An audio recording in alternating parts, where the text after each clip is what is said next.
It begins in a quiet house. Not the kind of quiet that feels peaceful, but the kind that hums like something missing. You remember the dim evenings? The way the air carried unspoken tension, the sound of doors closing without conversation. You remember sitting there, small and invisible, learning very early that your feelings had no audience, and your pain had no witness. You didn't grow up in chaos, you didn't grow up in obvious abuse, you grew up in absence, and somehow, that hurts differently. Because no one ever taught you that being ignored can wound as deeply as being hit. No one told you that silence can bruise, that emotional neglect is not the lack of dramatic harm, it's the lack of emotional oxygen. And a child who does not receive emotional oxygen doesn't simply learn to survive without it. They learn to suffocate quietly. This is the paradox. The thing that once kept you safe, staying quiet, shrinking, numbing, pretending you didn't need anything, is now the thing slowly dismantling you from the inside. The child who learned to need less did not become strong. They became empty. And so you grew up crafting your identity around not being a burden. You turned your feelings into shadows. You stopped crying because nobody came when you did. You stopped asking because no one listened when you asked. Eventually, you stopped expecting warmth at all. But the nervous system never forgets. The child inside you still stands there waiting, aching, holding unanswered questions. Why wasn't I worth noticing? To understand this child, to understand you, we need to put language to the wound. Emotional neglect isn't about what happened, it's about what never happened. No comfort, no curiosity about your inner world, no emotional mirroring, no one kneeling beside you saying what you feel matters. Psychologists call this an emotional neglect schema, a belief wired deeply into the nervous system that your emotions are irrelevant, inconvenient, or dangerous. When a child's emotional world goes consistently unseen, their brain adapts, the nervous system reorganizes around survival, not connection, and that survival strategy gives birth to several profound psychological patterns. First, hypervigilance. They track the moods in the room like weather systems. Children of emotional neglect become quiet emotional scanners. They anticipate everyone's needs but their own. This is not paranoia, it is conditioning. When love is unpredictable, the body learns to monitor constantly. The default becomes stay alert, stay contained, stay acceptable.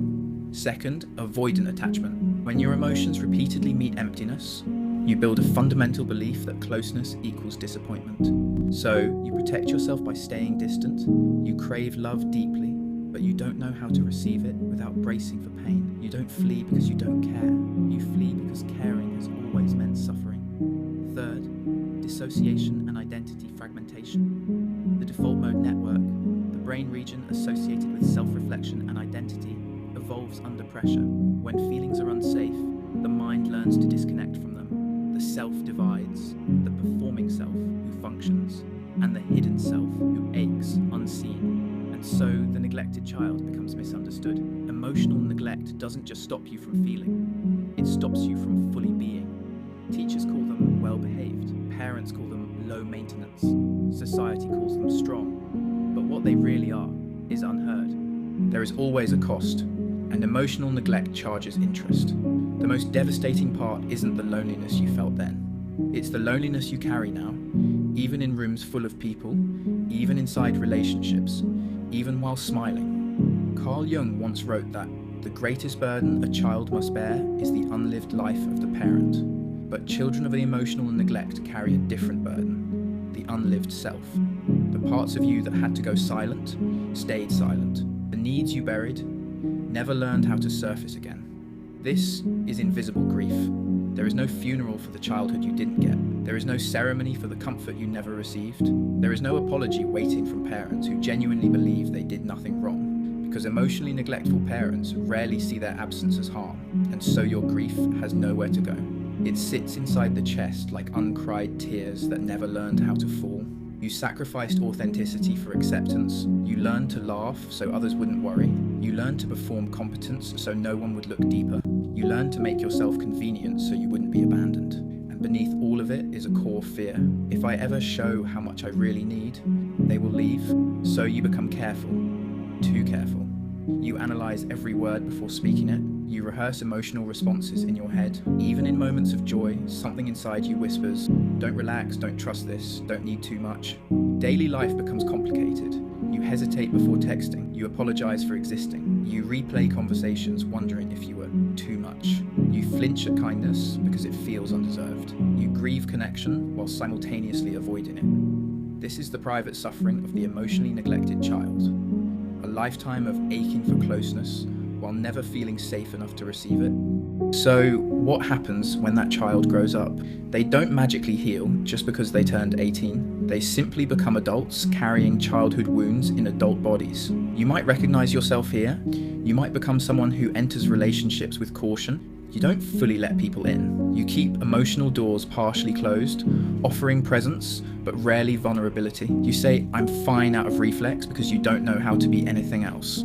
You might become the one who always feels like the caretaker. In friendships and love, you become the listener, the fixer, the emotionally responsible one. You're comfortable giving emotional labor, but deeply uncomfortable receiving it. You might struggle with boundaries.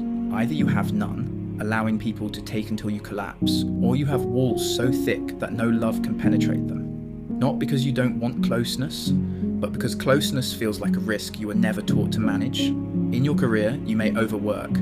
You become the perfectionist, the reliable one, the high performer, because worth in your nervous system equals usefulness. Rest feels unsafe. Slowing down feels dangerous. Your nervous system equates stillness with vulnerability. Emotionally, you might feel numb. Not sad, not angry, just muted. As if emotions come from a distant place and never fully land in the body. Joy feels fragile. Sadness feels shameful. Anger feels forbidden. And internally, there is identity confusion. Who am I when I'm not performing? What do I actually like? What do I need? What does safety even feel like? Here is the crucial truth. These are not personality flaws. They are coping mechanisms. Protective adaptations created by a child who had no other option. Healing begins not with blame, but with witnessing. Witnessing the child who was never witnessed. When you can finally say, "Something happened to me." When you stop minimizing your pain because others had it worse. When you allow yourself to feel anger, grief, longing, tenderness. That is when the nervous system begins to loosen. Awareness is not comfortable, but it is the first breath after a lifetime of emotional suffocation. Let's talk about healing. Not as a miracle, not as a dramatic transformation, but as an honest reunion with yourself. Because the goal is not to become normal. The goal is to become whole. Healing emotional neglect begins with inner child reparenting, learning to give yourself what you were once denied, speaking to yourself with gentleness instead of contempt, asking, "What do I feel?" and waiting long enough to hear the answer. It requires shadow work, acknowledging the anger, the grief, the resentment toward parents who may never understand, letting yourself hold truths that are uncomfortable. They couldn't love me emotionally the way I needed, and that left scars. You are not betraying them by acknowledging this. You are honoring the part of you that was wounded. It involves nervous system regulation, teaching your body that connection can be safe, that softness does not equal danger, breathing into stillness, allowing slow trust, letting the body experience security in real time, and most importantly, it requires choosing softness over survival mode, to pause instead of shutting down, to speak instead of swallowing, to stay present instead of disappearing. The philosopher Rainer Maria Rilke wrote, "Perhaps everything terrible is in its deepest being, something that needs our love." Your neglected inner child is not broken. They are simply waiting to be seen, waiting to be chosen, finally by you. So here is your affirmation. You were not ignored because you were unlovable. You were ignored because the people responsible for loving you were emotionally unequipped. Your sensitivity is not a weakness. Your longing is not shameful. Your need for warmth is not excessive. It is human. And now, for the first time, you get to rewrite the script. You get to become the adult who looks at your inner child and says, "I see you, I hear you, you matter, and I will not abandon you again." If this resonates with you, you're not alone. Share this with someone who needs to hear it. And if you want to keep exploring the hidden psychology shaping your life, stay with this channel, because we're walking this healing journey together. The goal isn't for you to be fixed, it's to become whole again.